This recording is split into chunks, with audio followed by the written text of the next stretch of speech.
Hi, and welcome to another massively popular episode of Fully Booked and Bonkers. If we were any more popular, we'd have to get faster broadband. We've got tens of people watching this. Thank you very much indeed. We're just having a crack. There you go. Hope you've all been alright since the last episode. Tonight, we're not going to concentrate on Bev's books with a K. We are going to talk about some of the books that Bev has read. And I know that one that you've read recently is The Couple at Number 9 by Claire Douglas. And can you tell us about that? Okay, that's this one. The Couple at Number 9 by Claire Douglas. If I had to sum this one up in a word, it would be brilliant. Absolutely fantastic. Fast-paced, complex story. Over 400 pages, so I was delighted. I like a book I can get my teeth into. And this one is set at two timelines, the late 70s, early 80s and the present day. Right, okay. And it's all sort of set in and around a little cottage in Wiltshire. And me and Ian actually lived in the northwest corner of Wiltshire for about four or 5 years. Yeah, and we loved it there, and just on the sort of edge of the Cotswolds. It was really nice. So this one kind of struck a chord with me in that sense that I knew a lot of the locations that she was talking about. It concerns Safi, who is a young woman. She's pregnant and she works from home, and her husband Tom commutes to work using Chippenham railway station, which was our local for supermarkets and Indian takeaways and things like that. Chippenham. We loved Chippenham. It was great. Great curry house there. Yeah. Oh yeah, absolutely. The Raj on Station Hill. Oh, amazing food. Oh, what was that dish? Lamb Lahore. Lamb Lahore, yeah. The creamed spinach with a hint of mint. Oh my god, we've never ever found this anywhere else. It's just amazing. Anyway. You digress slightly there. Mind you, I did get in touch with them and said, can you send me the recipe when we were doing No, they were really coy, weren't they? I said, well, no, we won't give you the recipe, but you can come down and just pop in and we'll cheat. Oh yeah, I'll just pop in from like 500 miles away or however many. We're about 900 miles away Anyway, we digress, come on. So, they're living in Wiltshire, she's pregnant, Tom's commuting to his job. Oh yes, and because she's pregnant, they're expanding their house. So they're building out over the old patio, and the builders are in, obviously. Cheers. And they get their wee digger out and they uncover the skeletons of two bodies. Two bodies? Yes, two bodies. Under the patio? Under the patio. So we're going full Brookside? Well, we've got two, so it's double Brookside. It's not just Trevor, there's Trevor and one of his mates. Trevor's on his pals. Right, so carry on, sorry. Well, obviously the police get involved, and once, within a few days, the police are getting their forensics results in, and whatever they do with bodies, carbon date them or whatever. Anyway, they can date one of the bodies at least to a time when the house was lived in by Rose. Now, Rose is actually Safi's grandmother. Her mum is Lorna, and Rose has actually left the house, not in her will, because you find out that Rose has actually got dementia, so she's moved into a care home facility. But before all that, she's kind of done a living will sort of thing. So she's left this cottage to her daughter Lorna, and Safi is Lorna's daughter. It's not a police procedural though, really? Not really. The police are involved because obviously there's bodies found in somebody. The builders are only just go home and say, oh, there was bodies found under that patio. But no, we never bothered reporting it. We just went to the chippy. Okay, and so Lorna suffering from dementia? No, Rose. Lorna's mum, Rose. She's in the early stages of dementia, so she's still got some. She's kind of borderline. But before she went into the care home, she left her daughter Lorna her house in Wiltshire. She lived in Bristol, and Lorna doesn't want it because Lorna's got a life of her own. She's moved to Spain. She's got a younger, she's got a toy boy called Alberto. She's got a job. She's got a life. But obviously her daughter Safi, rent and stuff like that, she would be much better off having this house. So Lorna passes it on to her daughter. And as soon as Lorna finds out that 2 bodies have been found under the patio, she doesn't tell Alberto to sling it, but she's a wee, she's missing her. But she gets on a plane and she comes over to the UK to support her daughter. And together they begin to try and unravel it, because Rose can't tell them anything, really. She can't tell the police. Everything's a bit messed up. Every so often she shines a little light into a dark corner. And Lorna and Safi begin the process of trying to unravel what was going on, who the dead people are, and how they came to be buried under Rose's patio. So, well, yeah, it was. It was a real page turner, and I would recommend it. It was fantastic. It had a really satisfying ending, but there was a bit of twist at the end as well, which was a very interesting turn of events. So it gave it that little bit extra. So yeah, definitely 5 stars. I've given it 5 stars in my reviews online, and fully support that here. Fantastic. I'm not out of sorts, it's just I'm very tired. I've been away all week, 2 weeks on the trot. Yeah, working abroad. So coming back and travelling. So if it looks like I'm falling asleep, he probably is. I probably am. Because he's bored. I'm bored. Yeah, you're bored. I'm so Who tired. would be bored? Almost in matching tops, Luke. Oh tonight. yes, that is like, an accident. We did realise there might be a wardrobe clash just before we started to go live. Is this a wardrobe malfunction? Well, it could be. It could be. With our facilities. Could be, yeah, it probably is. Right, come on, we've got to move on because we are. Oh yes, next book it was The Glass House by Eve Chase. Yeah, Tell us how. That's this one, The Glass House by Eve Chase.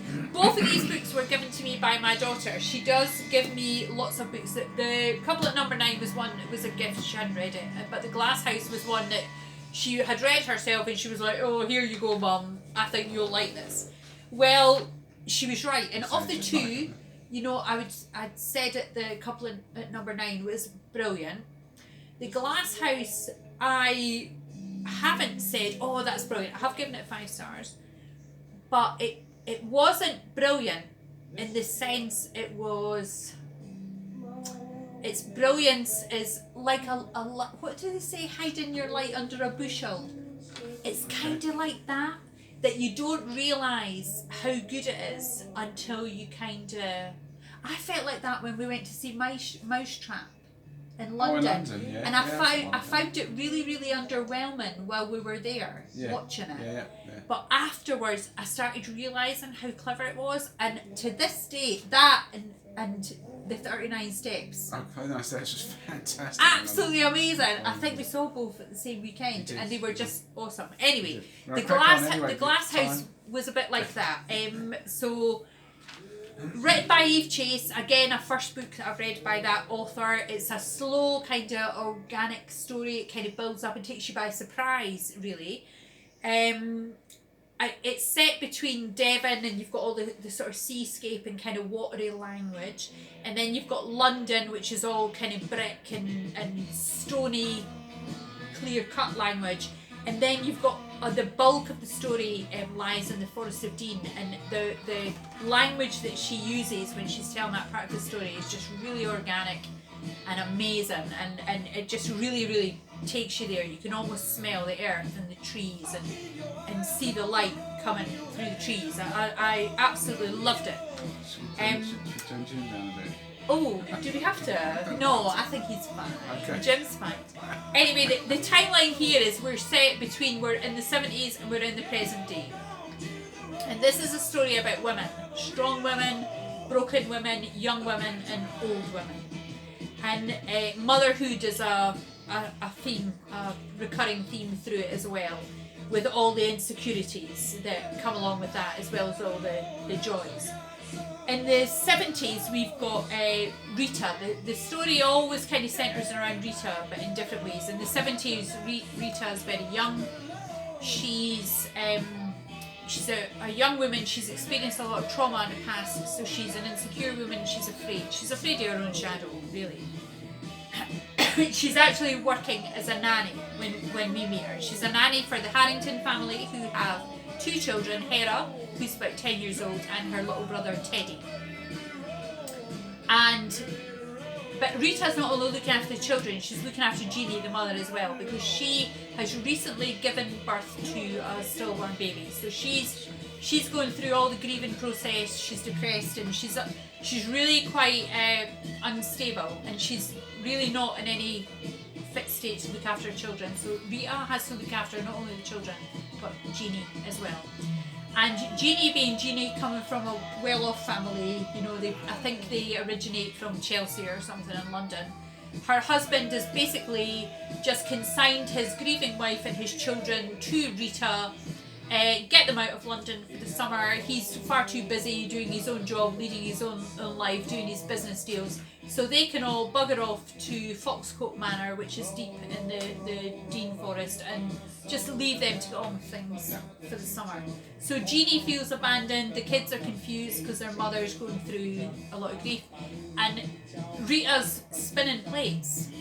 She's juggling all of these balls and trying to keep this family together.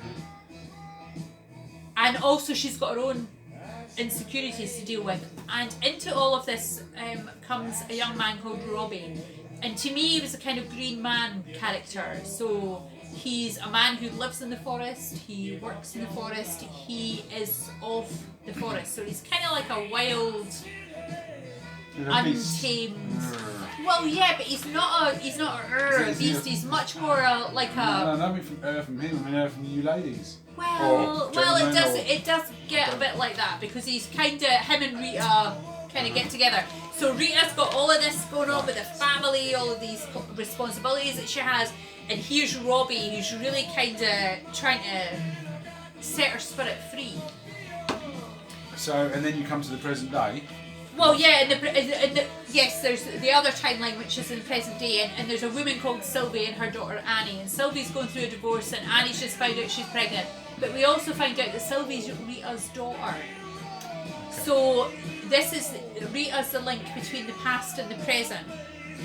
And this story is sometimes it's got there's domestic violence here. There's the grief of lost children. There's the whole motherhood thing. There's the story that Rita goes through where she gets in touch with herself, and she's meets Robbie and all of that, and it's I really loved it. But the best thing about it is that the glass house goes back to Rita is a real fan of a terrarium, you know, a glass box that you grow a plant in, and she has one, and this terrarium sort of links the past to the future in the way that Rita does as well, because when in the present, not the future, the present, Rita's not really capable of speaking for herself. Mm-hmm. So she's kind of represented in a way by the discovery of this glass box with plants in it. Okay. Is that what the glass house refers to? Yes, and you sort of think, you look at it and you think that all of this is contained in this little glass house, but actually in reality, even inside the little glass house, you've got this whole little universe going on where the plants have got roots, and they've got this whole growing cycle, and they change and they adapt to the light and the darkness, and so that's kind of that story. So even though that one was lesser impact as I was reading it stayed with me, so it's got more longevity, if you like. Not thrilling at the time, but certainly stayed with me. And again, I would recommend that one. 5 stars without a doubt. Glass House by Eve Chase. Superb. I do read, by the way. He does. But so far since November, I've read one book. Pet Cemetery. 1.5.